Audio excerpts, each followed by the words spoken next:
I've been working on my sod all day long. Hey, what are you doing?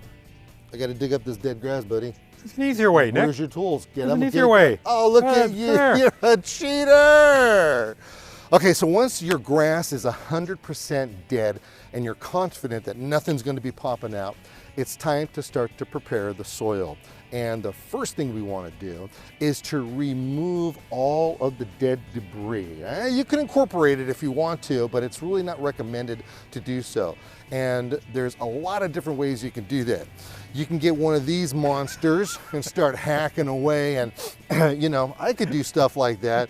But my friend Norm over here, he's a little bit challenged, so he decided he's going to muscle around one of these. And this right here is a Sod Cutter. Correct. Do you own this? No, Nick, actually I rented it. Oh, okay. And for as little as $70 to $110, you can rent this and take all of the work away. Okay, so is there a huge learning curve with this? No, it's pretty simple. You've got a drive, you've got an engagement, you've got a depth center, or oh, look depth, at that. yeah, right there. And it goes all the way down to 2 inches. Half an inch to 2 inches. Okay, so you have yours set at half an inch. Correct, which is because I don't want to harvest a lot of the dirt. Okay. For obvious reason. Because if you're going 2 inches, that's a lot of dirt, and the removal Yes. and the cost on that is just going to be ridiculous. Yeah, okay, so once you have this going on and you start going back and forth, we're going to be decapitating a lot of sprinkler head. Well, Nick, if you notice, I put flags out.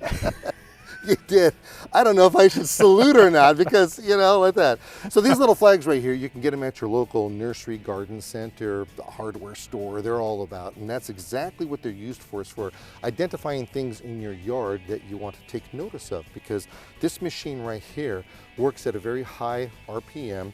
It has a blade that's going back and forth like this to cut the sod up off of the dead grass, I should say, off of the ground like this. And if you have a sprinkler head that's in the way, you know, that's costly to repair that. Yes, I don't want to do the irrigation over. Yeah. All right? Yeah, exactly. It's time consuming. It is time consuming. So once you've run back and forth with this thing and you've got everything all cut up, what are you going to do next? Well, then the process, I have to rake it up. And what I'll do is I'll either decide to rake it up and put it in my green recycling bin, which is good, or I can call somebody to come haul it away. Yeah.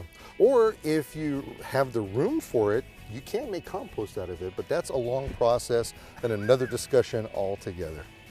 All right, let's get to work. Yes, let's go.